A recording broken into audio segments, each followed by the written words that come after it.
Today I'm going to talk to you about the metric system. The metric system is extremely important to the study of chemistry and other life sciences such as biology. And it's also an interesting situation that there are only a very few countries in the world that do not use the metric system.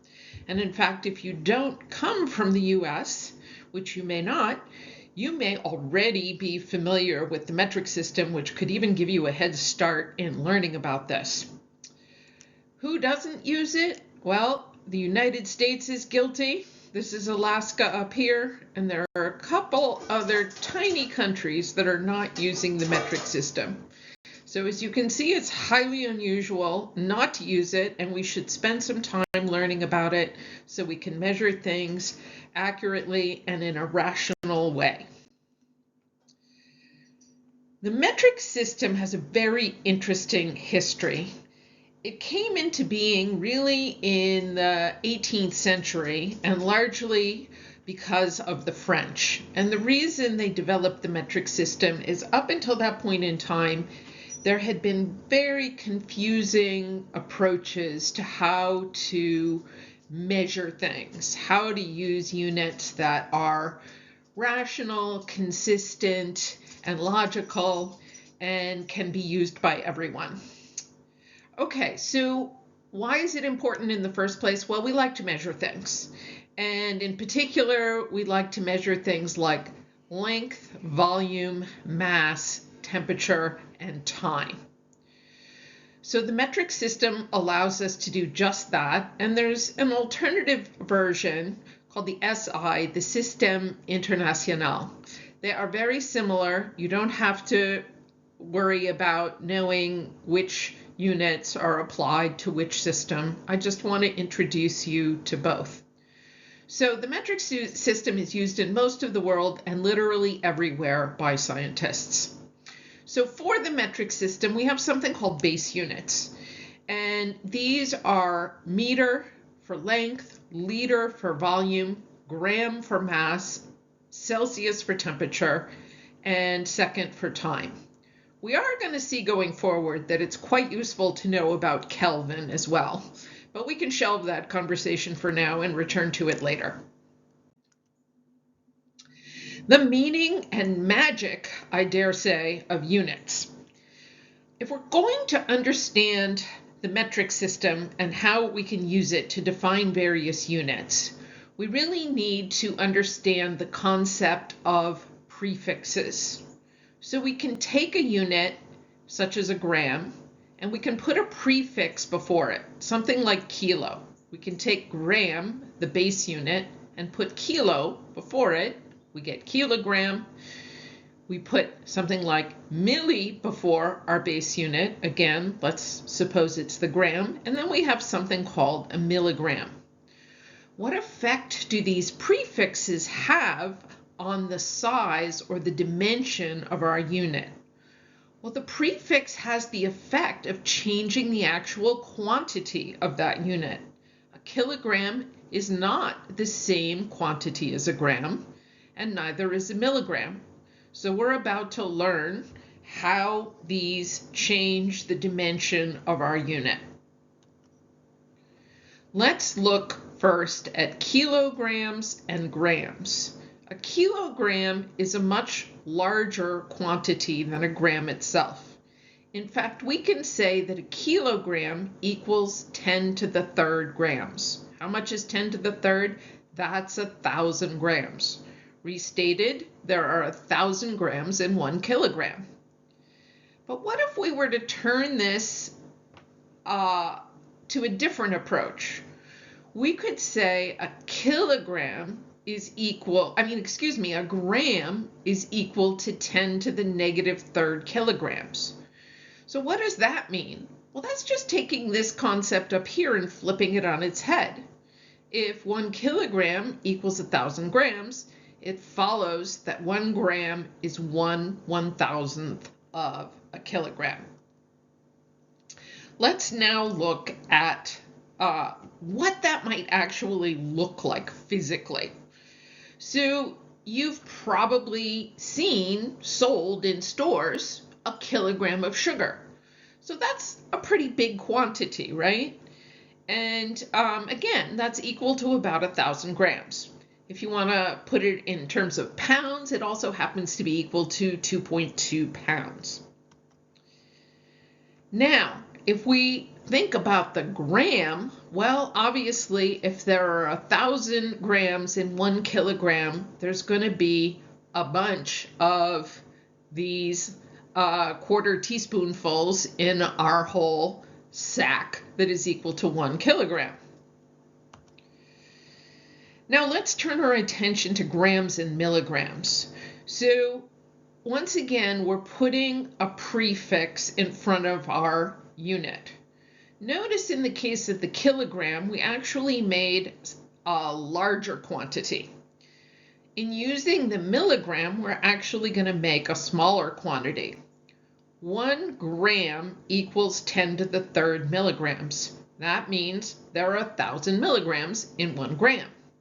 If we want to know the size of the milligram, similar concept to the above, 1 milligram is 1/1000th of a gram.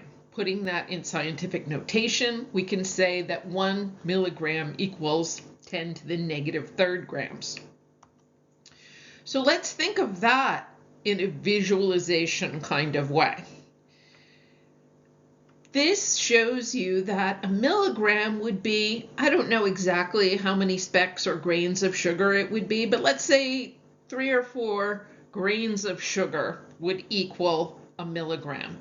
Very small amount, right? We took the gram, our teaspoonful, we divided it into 1,000 different little quantities, and we got the milligram. So now you can see how important these prefixes are to defining the size of our unit. Let's look at a few more magical units. One of my personal favorites is the microgram. Or in this case, we're going to switch to a different base unit. We're going to turn our attention now to the liter. And we're going to use the micro prefix to establish a new unit. We could apply this to gram, as I just said. It could be a microgram, it could be a microliter, it could be a microsecond. The meaning is always the same, though. Micro means that in 1 liter, we have 10 to the 6 microliters. Again, with the scientific notation, what is 10 to the 6? That's a million. So we can say that there are 1,000,000 microliters in 1 liter. That's a lot of microliters. However, we use it in chemistry all the time, also biology, and I'll talk about that a little bit more in a moment. A microliter, therefore, is a tiny drop if we're talking about a liquid. And again, if we say that 1 liter equals 1,000,000 microliters, conversely, we then say that 1 microliter, this tiny drop, is 10 to the negative 6 liters. That is, 1 microliter is 1/1,000,000th of a liter. I always like to, even for myself, but also for you, to visualize. This is a graduated cylinder, something that you will be using in lab. And this one is a fairly large one. This represents 1 liter. In this, we can say that there are 1,000 milliliters, because we just learned that, right? 1 liter equals 10 to the third milliliters. And if you look up here on the right, this says 1,000. So 1,000 milliliters equals a liter. But right now, we're talking about microliters. How many microliters would be in here? 1,000,000. You might be wondering, I said we use that in biology all the time. So how on earth do we measure something so tiny? Enter a very handy and valuable tool called the micropipette. So imagine you're working with DNA for a moment. and maybe you want to amplify your DNA because you have a small sample and you're looking to make a lot of copies of that DNA, you would engage in something called PCR, which allows a person to amplify DNA and get very large quantities from a very small starting amount. Well, you would measure your DNA into this test tube, as well as the other reagents, in microliter quantities. There's this small plastic tip and a dial that allows you to measure very small quantities. We can take a look at what a microliter of blood might look like. Now, I'm not saying this is exactly to scale, but it gives you an idea, right? It's just a tiny, tiny drop. I mean, a milliliter is already small. A microliter is extremely small, but measurable and useful. Now we must turn our attention to learning about all these prefixes. You may have noticed that with milli and micro, we're making our base unit, whatever it is, we're making it smaller. And they have also their specific abbreviations. Milligram becomes mg. Microgram becomes UG. Let's take it from the top and see what each of these units mean. And notice also the numerical relationships as we go down the list here, because this can be helpful for memorization, which you must do. So, a deciliter is 1/10 of a liter. That means 1 deciliter equals 10 to the negative 1 liters, that is 1/10, and 1 liter equals 10 deciliters. The base unit here is our liter. Deci changes the quantity to something smaller.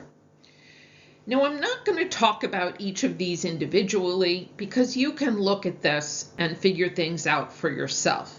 But what I do want to point out is every time we move down from deci to centi to milli to micro and so on, our unit is getting progressively smaller.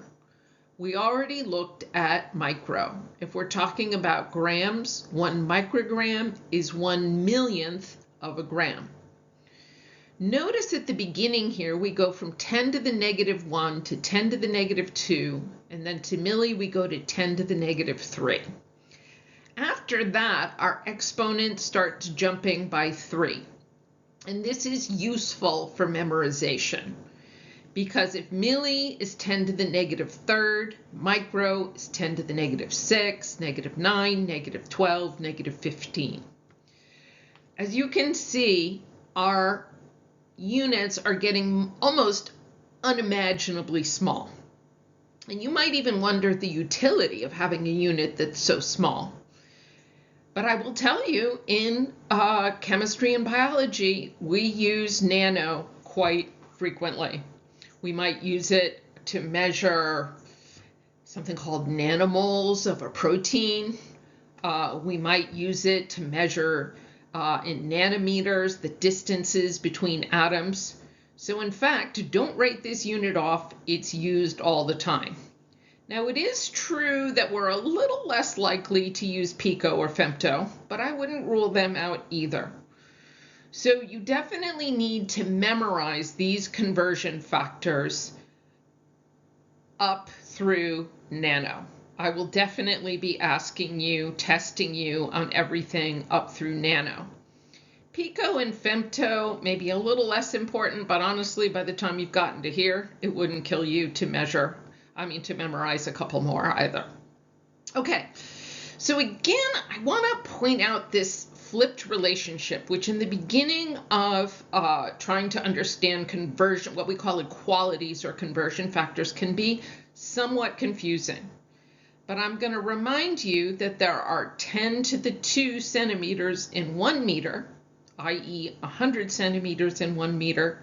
But if we flip this around, 1 centimeter is equal to 1/100th or 10 to the negative 2 meters.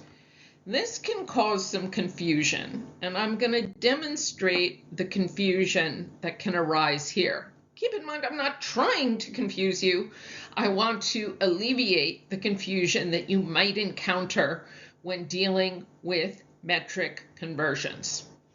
So again, notice that when we're dealing with what we call an equality, 1 milligram is equal to 10 to the negative third grams, or 1/1000th of a gram. But that's not our only choice for setting milligrams and grams equal to one another. We can just as easily say 1 gram equals 10 to the third milligrams, or 1 gram equals 1000 milligrams. And that's why it's helpful to remember the meaning of your unit, because this is what can happen, and it happens quite frequently, and you want to avoid it. The mistake you do not want to make is saying 1 milligram equals 10 to the third grams, or alternatively, 1 gram equals 10 to the negative third. Oh, I meant to put in a milligram here. That's a little bit of a mistake. Okay, so imagine I just wrote instead 1 milligram equals 10 to the negative third milligrams. Let's think about why both of these are wrong. If we said 1 milligram equals 10 to the third grams, we'd actually be saying 1 milligram equals 1000 grams. And if you think about that for a moment, it absolutely makes no sense. Alternatively, if we said 1 gram equals 10 to the negative third milligrams, we would be saying that 1/1000th of a milligram equals 1 gram. Also makes no sense. So you have to be careful when you set up your equality that your exponent has not only the correct value, but also the correct sign. Notice when we're expressing a smaller unit in terms of a larger unit, we use the negative exponent. If we're taking the larger unit and expressing it in terms of the smaller unit, the exponent is positive. So it's very tempting to make the mistake I showed you here. So please try and avoid it, and always think about the dimension of your unit. If it's really small, it's going to tell you to go in a certain way in terms of setting up your equality, and that's also true if it's really large. You have been warned, so avoid, avoid, avoid. Okay, so we looked at units, prefixes rather, that made your units smaller. Things like milli or nano or centi, all of those. Now, we also have a situation where we put prefixes before our unit and it actually makes the base unit larger. Things like the gram or the meter. So let's take it from the bottom here because we already looked at this. If we have a kilometer, this is clearly a much larger unit than a meter. In fact, we can say that in a kilometer we have 10 to the third or 1,000 meters. Again, we can flip this around. A meter, which is smaller than the kilometer, therefore, we must say a meter equals 10 to the negative third, or 1/1000th of a kilometer. Okay, so as we go on up the line here, again, notice this convenient relationship. Every time we jump up by a prefix, we go from 10 to the third to 10 to the sixth to 10 to the 9 to the 12th to the 15th. Now for chemistry, kilo is quite important. The land of mega, giga, tera, and peta, you might actually put you in the mind of computational matters, right? We talk about gigabytes of data or even megabytes of data. So what does it mean when we say a megabyte of data? Well, if the byte is our base unit, B-Y-T-E, byte, then there are 10 to the 6 or a million bytes in a megabyte. If we apply it to grams, which we certainly can, There are 1,000,000 grams in a megagram. Giga.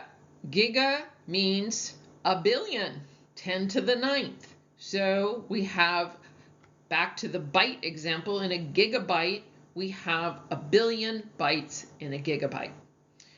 Tera and peta, less important for our purposes, but do notice all these prefixes increase the size of our unit. Here is a good summary of all of these, and the ones that I am truly going to hold you responsible for are mega through nano. So you should take note of which ones decrease the size of the unit. That would be nano through deci, and those that increase the size of the unit, that would be kilo and mega.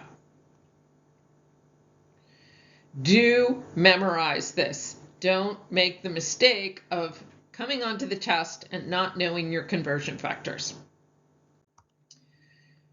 There are other equalities for converting units. So now we're going to leave behind the metric system for a moment, even though it's referenced here.